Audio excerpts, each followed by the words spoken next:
జగన్ పాలనలో జరిగిన అక్రమాలు ఒక్కొక్కటిగా వెలుగులోకి వస్తున్నాయి. కాకినాడ సీ పోర్ట్ విషయంలో ముఖ్యమంత్రి జగన్పై తీవ్రమైన విమర్శలు వెల్లువెత్తుతున్నాయి.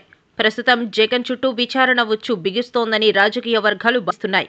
ఎన్టీఆర్ భవన్ అమరావతిలో మీడియా సమావేశంలో మాట్లాడిన ఆనం వెంకటరమణారెడ్డి, జగన్ అనుచరులు వై విక్రాంత్ రెడ్డి, శరత్ చంద్రారెడ్డి, విజయసాయి రెడ్డి కలిసి కాకినాడ సెజ్లోని 4011 ఎకరాల కేవీఆర్ గ్రూప్ భూములను తుపాకీ బెదిరింపులతో కేవలం 12 కోట్ల రూపాయలకు స్వాధీనం చేసుకున్నారని ఆరోపించారు. ఆ విషయాలను ఇప్పుడు పరిశీలిద్దాం.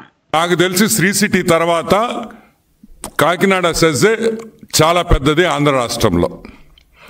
ఈ సెజ్ మీద జగన్మోహన్ రెడ్డి కళ్ళు పడ్డాయి. ఎందుకంటే ధనవంతుడు ఎంత ధనం ఉందని ఆ రోజుల్లో ఆవులు ఎంత ఉన్నాయంటే పెద్ద రెడ్డో లేకపోతే పెద్ద మనిషో ధనవంతుడో అని చెప్పేవాళ్ళు. ఇప్పుడు భూములు ఎంతుంటే అంత ధనవంతుడు అనే విషయం మీరందరూ గుర్తుపెట్టుకోవాలి. ఫిబ్రవరి 28, 2012లో గవర్నమెంట్ ఆఫ్ ఇండియా కాకినాడ సెజ్కి 2012లో కాకినాడ సెజ్కి 8,320 ఎకరాలు ఇచ్చింది. దిగారు జనాలు, పందులు, చిన్న పంది, పెద్ద పందికి చిన్న పంది పుట్టద్ది. పెద్ద పందులు ముసిలి పందులు అయిపోయినాయి అని చిన్న పందులన్నీ రూట్లోకి వచ్చినాయి. ఈ చిన్న పందులు? విక్రాంత్ రెడ్డి, వై విక్రాంత్ రెడ్డి, వైవి సుబ్బారెడ్డి కొడుకు శరత్ చంద్రారెడ్డి. ఎవరి శరత్ చంద్రారెడ్డి? మన పొట్టోడు వియంకుడు అన్న. ఏ పొట్టోడు? పొట్టి సారాయి రెడ్డి అల్లుడు అన్న. ఇదే శరత్ రెడ్డి తీహార్ జైల్లో 6 నెలలు ఉండేసి వచ్చాడు లిక్కర్ స్కామ్లో. ఇంకెవరు? The great Vijayasai Reddy, MP. పొట్టి సారాయి రెడ్డి కూడా ఈరోజు ఈ ఎఫ్ఐఆర్లో పెట్టారు. ఎందుకు పెట్టారు? ఎందుకంటే అరబిందో అనే కంపెనీ, ఏ కంపెనీ దీంట్లో వాటా కొనిందో ఆ అరబిందో వియంకుడు విజయసాయి రెడ్డి, పొట్టి సారాయి రెడ్డి కాబట్టి అని మీకు అందరికీ మనవి చేస్తున్నా. గన్నులు పెట్టారు, బెదిరించారు, మీటింగులు పెట్టారు, ఇంటికి రమ్మన్నారు. ఆ కేవీ రావు గారిని, కేవీఆర్ గ్రూప్ అంటాం వాళ్ళని, ఆ కేవీ రావుని ఇంటికి రమ్మన్నారు. ఆ విషయం ఏ విధంగా వీళ్ళు ఆ షేర్స్ దొబ్బేశారో అది నేను కాకినాడ సీపోర్ట్ దగ్గరికి వచ్చినప్పుడు మాట్లాడతా. కాకినాడ సెజ్ 320 ఎకరాలు ఎంతకు కొన్నారో తెలుసా? వాటా కేవీ రావు వాటా దాంట్లో 48.74%లో ఆయనకి ఆల్మోస్ట్ 2011 ఎకరాలు, 4011 ఎకరాలు కేవీ రావు గారి కేవీఆర్ గ్రూప్కి ఉంది. ఈ 4000 ఎకరాలు ఎంత కొన్నారో తెలుసా? గెస్ చేయండి. 12 కోట్ల రూపాయలు. 4011 ఎకరాలు 12 కోట్ల రూపాయలకి బెదిరించి, తుపాకీ పెట్టి బెదిరించి ఈ హాఫ్ టికెట్ జగన్మోహన్ రెడ్డి ఈ డబ్బులు 4000 ఎకరాలు కొట్టేశాడనే విషయం మీరు అందరూ గుర్తుపెట్టుకోవాలి. అంటే కాకినాడ పోర్ట్ పక్కన 29,917 రూపాయలకి 1 ఎకరా కొన్నారు. ఈరోజు జగన్మోహన్ రెడ్డి నేను అడుగుతున్నా, పొట్టి సారాయి రెడ్డిని అడుగుతున్నా, భారతదేశంలో ఎక్కడైనా సరే 29,000కి 1 ఎకరా దొరకద్దా? దీనికి పేమెంట్ ఎట్ట చేశారు తెలుసా? మీరు బిత్తరపోతారు. చెక్ పేమెంట్ చేశారు. ఏది? 2020లో అగ్రిమెంట్ చేసుకొని 31/3/2021 అంటే 6 నెలల తర్వాత చెక్ పేమెంట్ ఇస్తారా 12 కోట్లకి? ఏందయ్యా ఈ ఆశ్చర్యం అని అడుగుతున్నాం. అసలు ఏమి జరుగుతుంది? 12 కోట్లు 4,000 ఎకరాలు తీసుకోవడం ఏంది? 12 కోట్లు డబ్బులు చెక్ పేమెంట్ ఇవ్వడం ఏంది? ఆ చెక్ జూన్లో వేసుకోమని మార్చి డేట్ వేసి జూన్లో పేమెంట్ చేయడం ఏంది? 6 నెలలు అంటే మీరు అగ్రిమెంట్ చేసుకొని 4,011 ఎకరాలు 12 కోట్ల రూపాయలకి అగ్రిమెంట్ చేసుకొని మీరు 6 నెలల తర్వాత చెక్ క్లియర్ చేసిస్తారా 12 కోట్లకి? ఈరోజు మేము అడుగుతున్నాం, ఇది దోపిడీ కాదా అని మేము అడుగుతున్నాం. 6 నెలలు చెక్ వేసిస్తే మీ ఆస్తి మాకు రాసిచ్చేస్తారా? ఎక్కడ న్యాయం అని అడుగుతున్నాం. అంటే ఏదైనా కంపెనీ డబ్బులు సంపాదిస్తుందంటే ఆ కంపెనీని కైవల్సం చేసుకోవాలి. ఆ కంపెనీ కైవల్సం చేసుకోవాలంటే బెదిరించాలి, ఇంటికి పిలిపించాలి. వాడు చెప్పినట్టు వినండి. విక్రాంత్ రెడ్డి ఏం చెప్తే నేను చెప్పినట్టే అని జగన్మోహన్ రెడ్డి విక్రాంత్ రెడ్డి ముందర కేవీ రావుకి చెప్పింది వాస్తవం కాదా అని మేము అడుగుతున్నాం. ఈ రోహిత్ చతుర్వేది అనే వ్యక్తి ఒక కన్సల్టెంట్, ఐఐఎం బెంగళూరులో చదువుకున్నాడు, క్రిస్టల్లో పనిచేశాడు, కేపీఎంజీలో కన్సల్టెంట్గా పనిచేశాడు, ఎస్ఆర్ పోర్ట్స్లో పనిచేశాడు, Egypt, Tamil Nadu, Kandla port, Tanzania, IRCTC, వీళ్ళ World Bank, Namibia, Asian Development Bank, Visakhapatnam port. ఈయన కాకినాడ సెజ్ గురించి ఒక రిపోర్ట్ ఇచ్చాడు. ఇంత రినౌండ్ ప్లేయర్ కన్సల్టెంట్ ఒక రిపోర్ట్ ఇచ్చాడు.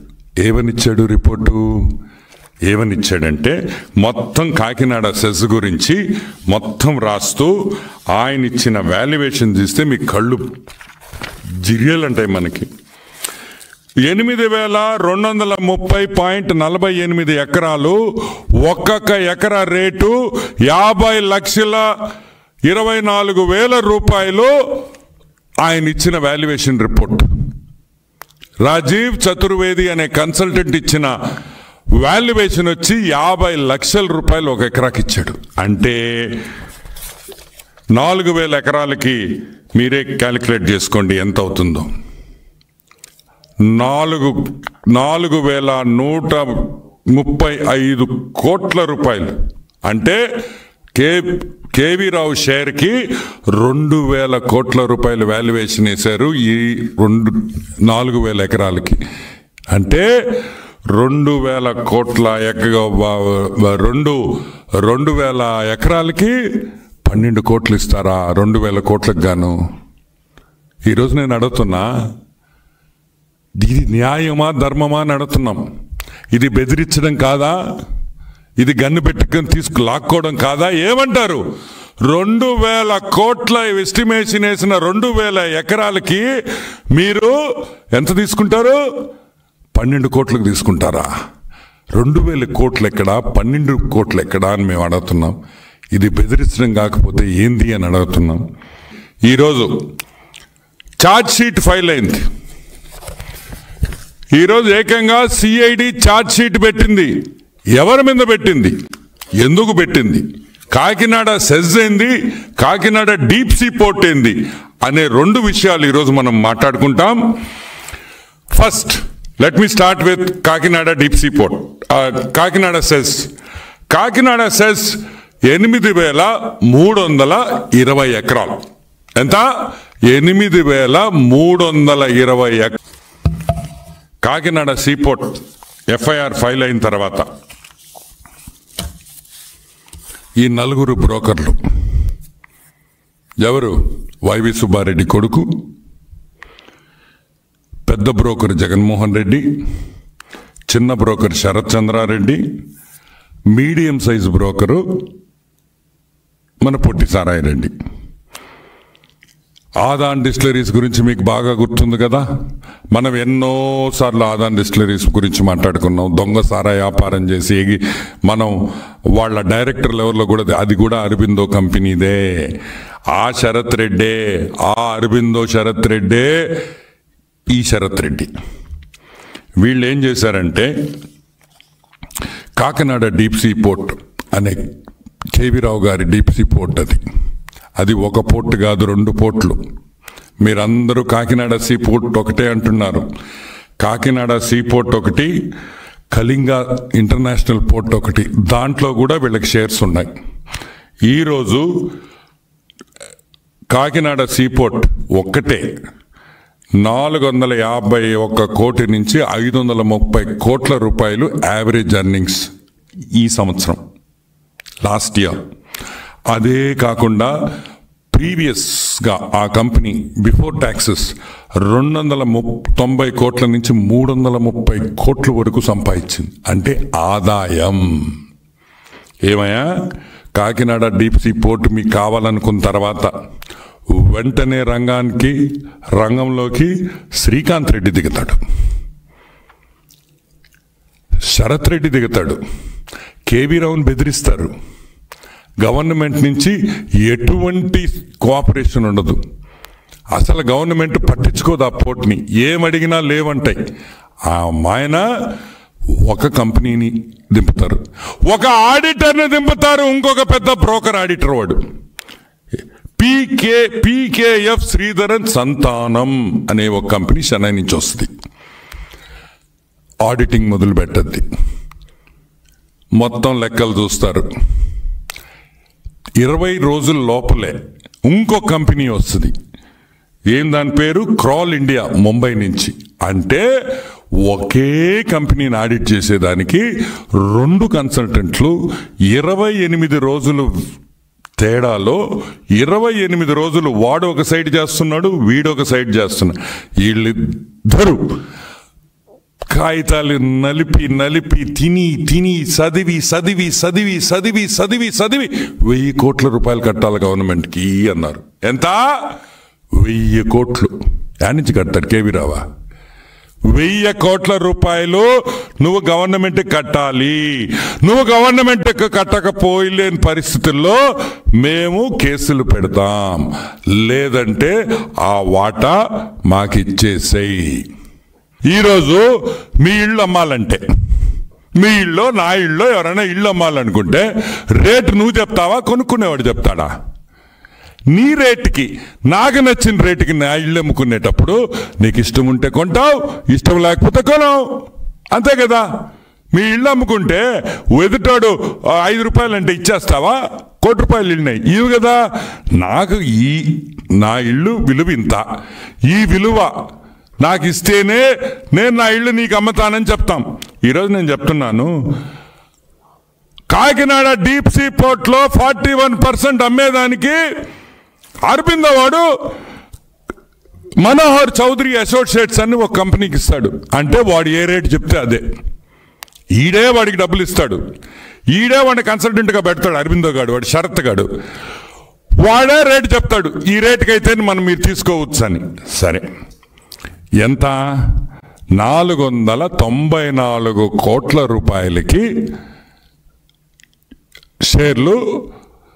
ఒక్కొక్క టోటల్ షేర్స్ 41% షేర్స్ వచ్చి 494 crores వీళ్ళు ఫిక్స్ చేశారు. కేవీ రావు నా వల్ల కాదు, ఇది చాలా తక్కువ అన్నాడు. ఇస్తావా పోర్టు మూస్తావా అనే విషయం మీరందరూ గుర్తుపెట్టుకోవాలి. కత్తి గొంతు మీద పెట్టి 494 కోట్లకి ఒక రన్నింగ్ పోర్టు, ప్రాఫిట్లో ఉండే పోర్టు, విపరీతమైన లాభాల్లో ఉండే పోర్టుని కత్తి పెట్టి తీసుకుంది వాస్తవమా కాదా అని నేను అడుగుతున్నా. ఈరోజు నేను అడుగుతున్నా, మీకు మీ వాల్యుయేషన్, అసలు వాల్యుయేషన్ కూడా చూపిస్తాను నేను. మీరు ఆ షేరు 494 కోట్లకి ఎప్పుడు ఫిక్స్ అయిపోయిందో, ఎప్పుడు షేర్ వాల్యూ ట్రాన్స్ఫర్ అయిపోయిందో, 1000 కోట్ల రూపాయలు వేసిన ఫైను, కట్టాల్సిన డబ్బులు 8 కోట్లు వెళ్ళిపోయింది. 1000 ఎక్కడా, 8 కోట్లు ఎక్కడా అని నేను మనవి చేస్తా ఉన్నా. ఇది కరెక్టా? అప్పటికి ఈ శ్రీకాంతం వీళ్ళందరూ ఎవరు, పీకేఎఫ్ శ్రీధరన్ సనాతనం ఎలా ఒప్పుకున్నారు అని మేము అడుగుతున్నాం కన్సల్టెంట్ని. అసలు మెడ్రాస్ నుంచి కన్సల్టెంట్లు ఇక్కడికి రావడం ఏంది? ఆంధ్రాలో కన్సల్టెంట్లు లేరా? ఏపీ గవర్నమెంట్ ఇండియాలో ఆంధ్ర రాష్ట్రంలో చార్టర్డ్ అకౌంటెంట్స్ ఉన్నారా లేదా అని మేము ప్రశ్నిస్తున్నాం. అంతే, గవర్నమెంట్ డిపార్ట్మెంట్ చేయొచ్చు కదా, ఎందుకు చేయించలా? ఏం గవర్నమెంట్ మన ఫైనాన్స్ డిపార్ట్మెంట్లో ఆడిటర్లు లేరా?